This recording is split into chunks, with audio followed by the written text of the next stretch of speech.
caractérise ça, c'est une anecdote, mais la traduction de prendre un risque en anglais, c'est take a chance.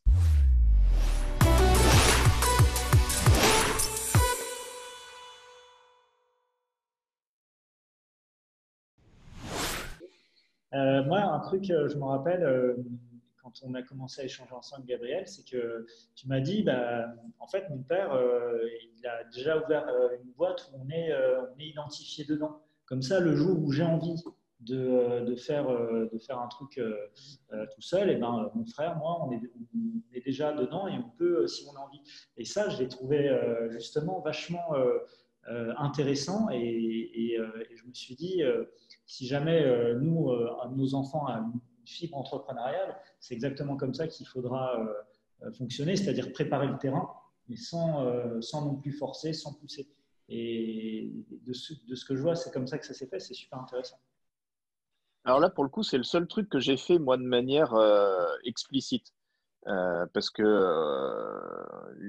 ça s'est pas passé. Ils veulent faire de l'entrepreneuriat, donc je les mets dans le capital de la boîte. Je l'ai fait plus de manière symbolique. Au départ, c'était tout con, c'est que je voulais créer une SAS et pas une SASU, au cas où. Et donc, il me fallait des associés. Je me suis dit, bah voilà, on va prendre ceux qui sont les plus proches. Mais par contre, et Hugo peut en parler, au moment où je lui ai fait signer les papiers, ils sont calissés, mais alors, quelque chose de grave, quoi. Mais qu'est-ce que tu me fais chier à faire signer des papiers? Et je lui laisse la parole pour qu'il raconte cette évolution-là. Bah, c'est vrai que moi, cet esprit d'entreprendre, de faire des projets, etc., ça arrivait très tard. Et même au final, pour revenir à ce que je disais tout à l'heure de quand j'étais plus jeune, pareil, je m'en foutais un peu de ce que tu faisais de l'informatique, etc. Ça arrivait assez tard aussi finalement. Mais c'est pareil, ça arrivait parce que j'ai fait des trucs personnellement et que ça m'a donné l'envie. Et après, c'est vrai que bah, c'est un peu plein de briques qui se sont ajoutées. C'est-à-dire que bah, au début, j'ai trouvé un peu une passion dans le domaine de l'informatique à faire du développement, etc. Donc ça arrivait petit à petit. Mais j'avais pas du tout encore l'esprit d'entreprendre, etc. Pour moi, c'était bah, j'aime bien ça, je veux bien en faire mon boulot et puis je serai salarié comme ça dans mon coin et puis ce sera cool. Et c'est vrai que bah, cette période où j'ai commencé à trouver cette passion pour l'informatique et la période où on a monté la boîte, ça arrive un peu pris en même temps. Et que bah, je me souviens très bien en plus, c'est que le jour où il a ramené les papiers avec son nom, les noms des associés, la part dans le capital, etc., je lui ai dit, ouais, bah, je signe, mais c'est vrai que sur le coup, vraiment, ça ne m'intéressait pas du tout et je voyais vraiment pas quoi en faire. Mais c'est parce que bah, j'étais pas intéressé parce que c'était d'entreprendre, de faire des projets, faire des trucs en famille même, etc. Parce qu'en montant la boîte, on s'était dit que peut-être qu'un jour, on pourrait arriver à faire quelque chose. Et maintenant, c'est le cas et on en est super fiers. Mais c'est vrai qu'au début, je n'avais pas du tout cet esprit-là. Donc après, ça revient, on en reparle toujours un peu souvent dans les Zooms, mais c'est pareil, c'est grâce au Startup Weekend, moi, que cet esprit, après, je l'ai eu. Et quand ça arrivait, tout de suite, par contre, j'y ai appris l'intérêt, j'ai compris l'intérêt que ça pouvait avoir. Et bah, petit à petit, on a commencé à faire des choses ensemble. Moi, j'ai pris divers projets à droite, à gauche pour m'investir dans plusieurs choses parce que maintenant, clairement, j'adore ça et puis je compte bien continuer tant que je peux, quoi. Mais c'est vrai que au début, bah, j'avais peut-être 14, 15 ans, je crois. Et bah, en fait, quand on n'a pas le nez dedans, qu'on n'a pas essayé, je pense qu'on ne peut pas se rendre compte. Et moi, c'était mon cas, je ne me rendais pas compte de ce que ça pouvait apporter, quoi.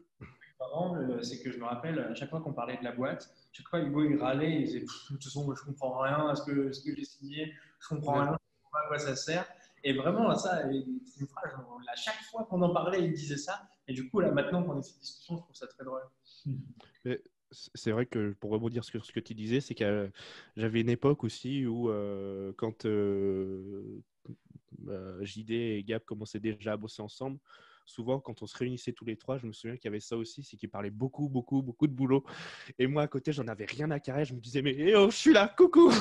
Et enfin, je comprenais pas. Et puis c'est vrai que bah, maintenant ça a changé parce qu'on fait justement aussi, je pense que le fait qu'on fasse des choses ensemble aide à ce que ça aille mieux et que du coup on puisse parler et comprendre tout ce qu'on fait.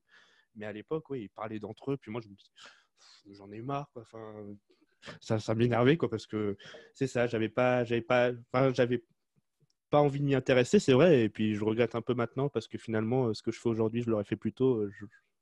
J'en serais très satisfait. Mais c'est vrai que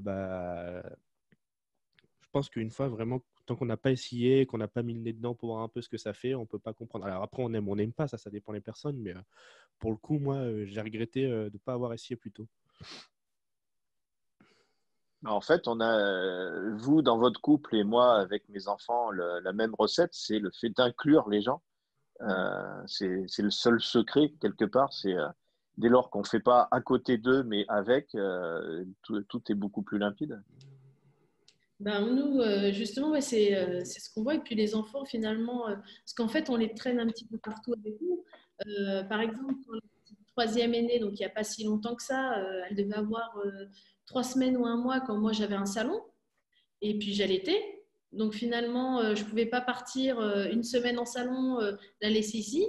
Donc finalement, j'ai organisé pour que Vincent, il est venu avec moi au salon. On a pris un Airbnb. Il a organisé son activité pour pouvoir faire du télétravail pendant qu'on était à ce salon-là. Il était du coup avec la petite. Dès qu'elle se réveillait, hop, il traversait la rue, il me l'amenait au salon. Je l'allaitais. Hop, il repartait dans le Airbnb travailler. Donc finalement, en effet, comme beaucoup de femmes entrepreneurs, oui, on n'a pas de congé maternité parce qu'il faut l'activité continue et il faut tenir la barque. Mais finalement, je vois nous, en fait, ça donnait plein de situations aussi qui étaient un peu spéciales, comme quand il a travaillé, il était content de travailler toute la semaine en télétravail et puis pouvoir aussi s'occuper de notre bébé et moi, pouvoir être présent sur le salon, qui est un salon important pour mon entreprise et pas être frustré de se dire tiens, j'ai dû sacrifier l'un pour l'autre. Finalement, on peut aussi ménager le tout. Et puis, c'est vrai que moi, justement, ces moments-là où du coup, j'ai les enfants, je travaille et tout, j'ai jamais eu trop de problèmes pour travailler avec les enfants à côté, même tout petits, hein, nourrissons. Et au contraire, du coup, j'ai plein de petits moments comme ça que je garde en tête, les sourires, l'éveil des enfants petit à petit, que j'ai pu vivre parce que justement, je bossais de la maison en télétravail et en même temps, je gardais les enfants. Donc, au contraire, moi, j'apprécie. Alors, évidemment, avec l'activité, tu ne peux pas le faire tout le temps, mais quand ça arrive, au final, je le prends plus. J'essaye de ne pas trop râler, même si des fois, je râle encore, mais je le prends plus finalement comme une chance plutôt que comme une charge qui va me saouler. Et du coup, j'essaye de profiter aussi de ces moments parce que c'est typiquement des moments, je serais salarié, je ne pourrais pas les vivre. Le truc qui est marrant, c'est que si vous appelez Vincent, Adeline, je pense que ça peut être pareil, mais moi, c'est plus Vincent que j'ai au quotidien. Si vous l'appelez et qu'il est chez lui, que vous avez un grand blanc dans l'appel, vous savez qu'il est en train de rattraper un des petits qui est en train de faire une bêtise, on ne sait pas où. Et c'est marrant ça, parce qu'à chaque fois qu'on est au téléphone, il y avait ce petit truc-là. C'est vrai que c'est assez rigolo de voir comment, je ne sais pas si toi tu arrives à faire pareil, mais de bosser en gérant les enfants en même temps, c'est un truc que moi je trouve incroyable.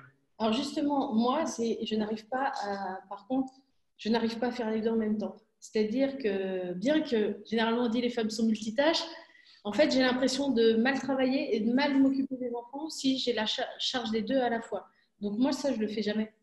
Parce que déjà, bien sûr, on a chacun notre relation avec nos enfants.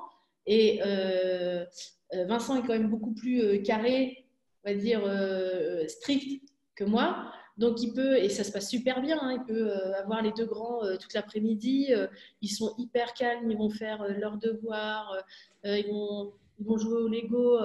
Il n'y a aucun problème. Si moi, je travaille à la maison avec les deux grands, ben non, toutes les 2 secondes, c'est maman et maman et maman et maman parce que on n'a pas mis, je pense, dès le départ les mêmes limites. Et là où ça va très bien se passer avec Vincent, moi, ça ne va pas être possible de travailler. Donc, c'est pour ça que moi, par contre, j'organise vraiment mon temps pour ne pas avoir à faire les deux. Et justement, du coup, donc vous avez des salariés dans vos 2 sociétés respectives. Donc, on voit que vous arrivez à aménager votre temps de travail en fonction de vos enfants. Est-ce que, quel regard, je ne sais pas si vous allez vouloir en parler, mais quel regard portent vos salariés là-dessus? Parce que du coup, ça influe sur votre temps de présence, je suppose, au bureau en physique, on va dire. Est-ce que vous avez une manière d'appréhender le sujet ou pas du tout? Après, on ne peut pas forcément répondre à leur place, il faudrait leur poser la question. Mais ce que tu disais sur le fait que, effectivement, des fois, quand on se fait une conf call, je suis à la maison, bah oui, il y a les enfants derrière et tout. C'est aussi le cas avec les salariés. C'est-à-dire que moi, les mercredis après-midi, je travaille de la maison avec les enfants. Et donc, ils le savent. Et quand il y a une conf call à faire, bah, je la fais. Donc, parfois, il y a un enfant qui passe, qui regarde, machin. Moi, je trouve que ça fait partie de la vie aussi. J'ai des salariés qui sont parents, donc qui savent ce que c'est. Il y en a d'autres qui ne le sont pas. Mais je trouve que justement, c'est bien de montrer que on a notre boulot, on est chef d'entreprise, donc on doit aussi diriger la boîte et plus dans le sens d'idée que diriger de manière stricte. Mais on n'a pas que ça dans notre vie. Et je pense que c'est aussi pour eux intéressant dans le sens où ils voit que on a aussi d'autres centres d'intérêt et que tout ne tourne pas que autour du boulot. Je pense que c'est un point important. Non, et puis on a quand même une forte présence parce que là, on a des enfants, donc la petite elle est à la crèche, donc du lundi au vendredi sur des gros horaires de crèche. Les deux autres sont à l'école et puis le soir, bon, il y a la garderie, il y a tout ça. Donc finalement, nous, les horaires, on fait les mêmes que nos salariés. Sauf moi, le mardi soir, une fois par semaine, je pars plus tôt. Et Vincent, lui, il fait du télétravail le mercredi après-midi et le vendredi, il va partir un peu plus tôt. Donc finalement, ils nous ont aussi en présentiel dans l'entreprise et surtout, ils ont l'habitude aussi de nous voir en pointillé parce que les rendez-vous clients, les rendez-vous réseau, Vincent, il est régulièrement sur Paris. Après, on va avoir des déplacements sur Lyon, sur Clermont. Donc finalement, dans notre travail déjà, on n'est pas à 100% sédentaire. Et même question, enfin un peu différente, mais par rapport à votre entourage, là je remonte un petit peu dans la discussion qu'on avait tout à l'heure. Autant quand toi tu t'es lancé que maintenant, quel regard porte votre entourage sur cette vie bien remplie? C'est difficile à dire, ça dépend beaucoup. Je pense qu'on est par une famille très soutenue, ça n'y a pas de souci. Après, c'est vrai que les amis qu'on pouvait avoir, par exemple, promotion de fac, etc., je pense qu'il y a quand même un écart parce que moi, je sais que la plupart de mes amis, ils ont une vie salariée, souvent en région parisienne, avec des cadres qui nécessitent beaucoup de présence. Donc, je pense qu'on n'a plus trop la même vision là-dessus, à mon avis. Après, je ne sais pas, ce n'est pas non plus des sujets qu'on aborde maintenant. Après, ce sont des choix de vie. Et de toute façon, c'est vrai que quand on est entrepreneur, c'est un choix de vie parce que on est sur un projet, il peut fonctionner, il peut ne pas fonctionner. Faut aussi, je pense qu'il faut aussi du courage pour entreprendre parce qu'il faut savoir aussi se détacher du projet. S'il réussit, la réussite n'est pas due que à l'entrepreneur, mais elle est vraiment due à toute l'équipe qui a travaillé dessus. Et comme un projet qui échoue, il ne faut pas le prendre personnellement et se dire ça y est, ma vie est finie et oser se lancer dans les projets. Et c'est plutôt ça, moi quand je me suis lancée, c'est plutôt des gens qui m'ont dit oh, non mais attends, t'oses te lancer, mais si ça rate, qu'est-ce que tu vas faire si ça rate? Si ça rate, je fais autre chose. Et finalement, c'est faire un petit peu de se dire quand on se lance dans une carrière salariée, dans des grosses boîtes, dans des grands groupes, finalement, on attend une carrière qui évolue de façon assez linéaire, mais du coup, de passer de poste en poste. Quand on est entrepreneur, il faut accepter une vie qui est en haut, en bas, en haut, en bas, en haut, en bas. Voilà. Donc, c'est des visions différentes.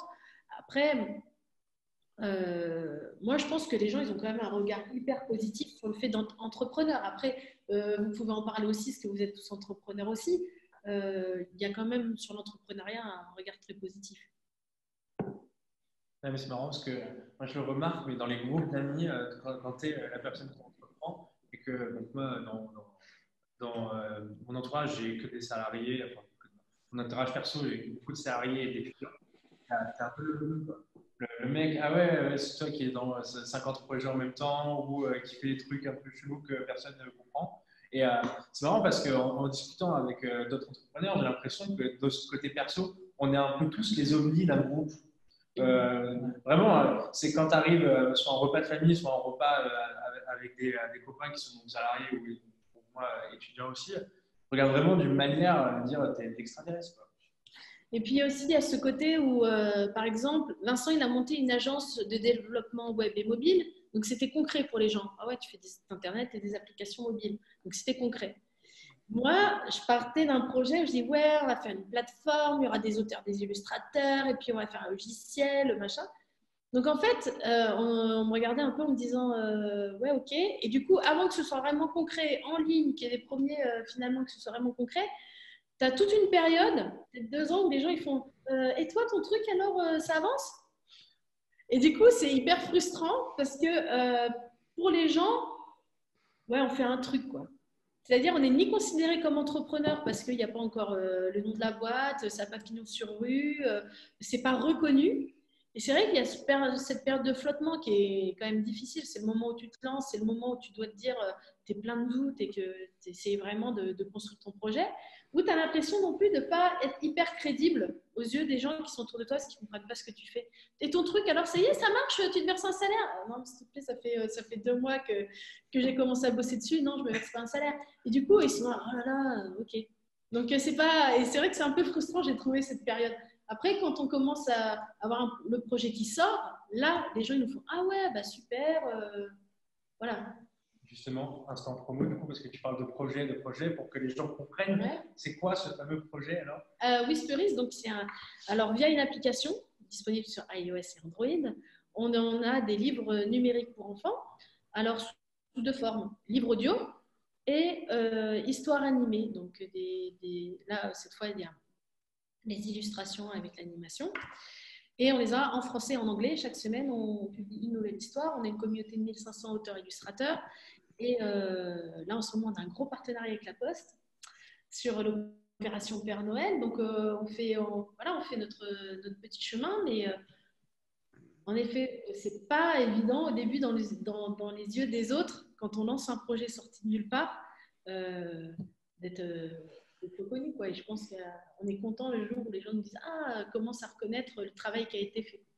Ah ben, le projet est génial, hein. C'est épatant tout ce que vous arrivez à sortir. Mais sur l'aspect entrepreneurial, les choses évoluent, heureusement, mais moi qui me passe pas mal de temps à l'étranger en ce moment, je note quand même qu'il y a des mentalités qui peuvent être super différentes. Moi, ce qui caractérise ça, c'est une anecdote, mais la traduction de prendre un risque en anglais, c'est take a chance. Et avec ça, ça amène des mentalités différentes. En tout cas, on pourra en parler pendant des heures, là. Je crois que les retours d'expérience qu'on peut amener là peuvent inspirer pas mal de gens. Moi, je connais tellement d'entrepreneurs, moi le premier d'ailleurs, qui ont foiré leur vie amoureuse parce qu'ils étaient trop investis dans leur boîte et qui se retrouvent divorcés, etc. C'est super enrichissant et inspirant de voir qu'il y a d'autres façons de faire et qu'on peut y arriver en étant dans un côté très inclusif de l'autre et vraiment partenaire sur les parties de son projet, que ce soit pro ou perso. Et ça, encore une fois, c'est épatant. Du coup, avant qu'on clôture l'épisode, j'ai une question un peu bateau, mais ça m'intéresse. Si c'était à refaire, pareil, ou est-ce que vous changeriez quelque chose? Et si vous changez quelque chose, quoi? Alors, si c'était à refaire, je pense que j'entreprendrais plus tôt. Mais j'avais besoin de me rassurer en validant des expériences qui étaient pour moi significatives professionnellement, pour me dire, tiens, bah oui, je peux faire ça, j'ai les compétences pour. Alors, j'entreprendrai plus tôt. Et sinon, au niveau de ma boîte, donc les enfants, je les ferai tout pareil, hein, j'ai rien à... Parce qu'ils sont exceptionnels, hein, c'est normal. Du coup, mais au niveau, par contre, d'entrepreneuriat, je pense que ma boîte, je ferai complètement différent. Parce que ce qui est génial avec l'entrepreneuriat, c'est qu'on apprend mais tous les jours. Des fois dans la douleur, des fois dans la joie, mais on apprend tous les jours. Et c'est vrai que maintenant, avec ce recul, je me dis maintenant, ça fait 5 ans que je suis entrepreneur. Et je me dis, mais avec tout ce que je sais aujourd'hui, c'est clair que j'aurais pas fait pareil pour monter ma boîte, pour la diriger, pour choisir les options. C'est sûr que toutes les options qu'on foirait, je les aurais pas fait. Je serais gagné ce temps-là. Et non, voilà. C'est surtout au niveau de l'entrepreneuriat. Moi, je pense que c'est difficile. chaque expérience, finalement, nous a mené là où on est aujourd'hui. Et moi, je suis très content de là où on en est. Et je pense que si je n'avais pas eu des expériences entrepreneuriales un peu foireuses, etc., c'est pareil, j'aurais certainement fait différemment. Et du coup, chaque échec permet de construire. Hein. Donc, c'est pareil, mentalité anglo-saxonne plutôt que méditerranéenne là-dessus. Après, moi, le truc où je suis très content et où on pourrait encore améliorer, c'est le fait qu'aujourd'hui, on travaille dans les mêmes locaux. C'est-à-dire qu'on a rejoint nos deux équipes, on partage le même bureau. Et du coup, il y a les deux équipes, Whisperis 3.0, qui travaillent ensemble sur Vichy, enfin, dans le même espace, chacun sur leur projet, bien sûr. Et ça permet de se voir régulièrement, donc c'est super. Et moi, le truc que j'aimerais bien un jour, c'est qu'on bosse vraiment ensemble. Parce que du coup, moi, je participe, bien sûr, et on se conseille l'un l'autre, hein, mais qu'on fasse un vrai projet ensemble, ça pourrait être pas mal. Voilà, il faudra monter une boîte avec 3 enfants. Alors, petite anecdote qui est drôle, c'est qu'on est quand même dans les mêmes locaux. Donc, il y a Whisperis et 3.0 qui sont dans les mêmes locaux. Et c'est sûr, on est mariés femmes aussi. Donc, des fois, même si on veut se permettre des petites familiarités, ou sinon, moi qui vais répondre sèchement, ça me pose une question, je vais dire, non, mais attends, tu vois pas. Et en fait, une fois, ça m'est arrivé, et en fait, j'ai voulu rassurer les gens pour dire non, mais je ne suis pas sèche comme ça avec tout le monde, en disant non, mais en fait, je ne sais pas si tu sais, mais Vincent, c'est mon mari. On est ensemble avec Vincent. Et en fait, un de nos salariés, en fait, pensait que c'était une blague. C'était drôle parce que du coup, nous, on a toujours fait attention justement à préserver aussi, oui, bonjour, je suis la femme d'eux, je suis le mari d'eux, voilà, pas étaler notre vie. Donc, on a fait les recrutements, il y a la vie de la société. Et ça m'a fait drôle quand on m'a dit, mais tu sais, le jour où tu m'as dit que finalement, avec Vincent, vous étiez ensemble, je l'ai dit parce que voilà, je ne voulais pas que ce soit mal interprété comment j'avais répondu. Ça m'a fait, elle m'a dit, en fait, je crois que c'était une blague, c'était pas vrai. Et après, ils l'ont vu parce que c'est vrai que bon, comme on intègre aussi notre vie de famille, voilà, ils peuvent croiser peut-être 2 fois par an, ils croisent nos enfants. Sac à dos. Non, finalement, vous écoutez, en fait, on voit que le fait que vous soyez tous les deux entrepreneurs, ça aide un petit peu parce que vous comprenez l'un l'autre ce que vous ressentez tous les jours et comment ça se passe. Après, je ne sais pas, à l'époque où il n'y avait que Vincent qui était entrepreneur et toi, Adeline, tu étais encore salarié, même si tu avais déjà l'envie d'entreprendre, si tu avais un peu de mal encore à comprendre comment il fonctionnait, etc. Mais j'imagine que finalement, le fait d'impliquer, bon, pas encore les enfants, du coup, même un petit peu, toi, Vincent, avec le coding goûter, où ils viennent un petit peu de temps en temps, mais le fait d'impliquer un peu tout le monde, ça aide à la compréhension de ce qu'on fait, comment ça se passe, et ça aide aussi dans la gestion de vie de famille, où vous pouvez peut-être mieux vous organiser, quoi. C'est peut-être la conclusion qu'on peut en avoir. Mais moi, je trouve génial, hein, ça me fait justement, et je me dis, en fait, par exemple, pour le Startup Weekend, nous, il y a toujours la question, comme l'année dernière, la question de se dire, bon, attends, il y a un Startup Weekend, qui va au Startup Weekend, qui s'occupe des enfants. En fait, la question, elle n'est pas là, c'est se dire, il faut qu'on puisse se relayer en effet sur le Startup Weekend, mais pourquoi on n'y emmènerait pas les enfants? Voir pitcher des gens, voir justement toute cette émulation qu'il y a autour des projets, les gens bouger. Alors, ils sont petits, donc l'année dernière, ils avaient 6 et 9 ans, donc ils n'étaient pas là, on ne les poussait pas à dire « Oui, écoute, ce projet n'est rien ». Mais en fait, ils faisaient partie de l'ambiance. Eux, ils regardaient, il y avait une expo, pareil. Donc, en fait, on les trimballe partout. Quand il y a une expo, par exemple, qui est inaugurée à l'Étincelle, et même si ce n'est pas une expo pour les enfants, ils vont être, on va les emmener avec nous et ça va leur faire découvrir autre chose. Donc, peut-être qu'ils ne font pas que des activités qui sont dédiées, faites pour les enfants, mais un peu comme JD, toi, tu as fait avec tes enfants, finalement, de les inclure, ça leur fait découvrir énormément de choses aussi. Et vous saviez le nombre de voyages que j'ai fait dans les salles de réunion. Je pense que je détiens un bon record du monde. Juste... Et il y a un truc qui est rigolo aussi, c'est que parfois on fait des conférences avec des personnes inspirantes sur l'étincelle. Et Gabriel, souvent, il me dit je le connais, mais bon, j'avais 6 ans, alors c'est pas évident. Et tout. Je trouve ça toujours rigolo. Et je sais plus qui la dernière fois dit oui, je connais très bien ton père, Gabriel et tout. Donc, ce côté-là, finalement, je le trouve aussi super, super intéressant. Et mine de rien, je pense que ça te prépare aussi à l'importance du réseau, au fait d'être, comment dire, sociable, de parler avec tout le monde, etc. Ça participe, je pense, aussi à ta construction qui après peut te servir en tant qu'entrepreneur. Ah oui, de toute façon, je pense que là, tout ce dont on a parlé pendant cet épisode, il y a du bon et il y a du moins bon. Et comme on l'a vu, je pense qu'on fait tous un peu à l'impro. Et au final, le résultat, là, on en tire des grandes conclusions. Mais en fait, la vraie vérité, c'est qu'on a tous un peu improvisé à chaque fois et qu'il y a peu de choses qui sont anticipées. Mais qu'on y voit que quand on s'investit, qu'on y met du cœur, je pense que ça donne de beaux résultats. Après, j'ai un autre exemple. C'est que moi, mes parents, ils étaient commerçants. En fait, ils bossaient ensemble dans une librairie. Et c'est vrai que, paradoxalement, ça m'a pas donné envie d'être entrepreneur. Parce que moi, je les voyais plutôt se crever à la tâche. Du coup, j'étais toujours embarqué aussi au magasin tous les 4 matins, etc. Ça, c'était le côté plutôt fun. Mais par contre, c'est vrai que je les voyais pratiquement tout le temps bosser jusqu'à 3h, 4h du mat sur les périodes chargées, pas pouvoir prendre des vacances. Et au final, j'avais plutôt un point de vue négatif. Jamais je me suis dit, je vais reprendre le. Et au contraire, quand j'ai fait mes études, avant de me poser la question de ce que j'avais envie de faire, je me suis dit, je veux un boulot salarié où je gagne beaucoup. J'avais décidé d'être expert comptable. Ça n'a pas duré longtemps, mais à la base, ça m'avait plutôt mis pas sur la voie de l'entrepreneuriat, justement. Et c'est venu après en commençant à travailler. Mais il faut faire aussi attention justement à ce qu'on montre et est-ce que voilà, l'exemple qu'on donne, il est bon ou pas.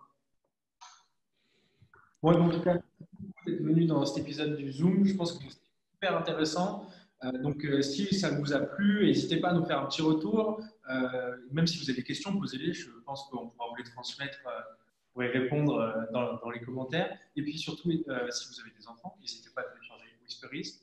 Ah oui, voilà. C'est important. C'est important, c'est important. Et puis, je vous donne rendez-vous la semaine prochaine pour un prochain épisode du Zoom. Merci encore. Salut. Salut. Salut.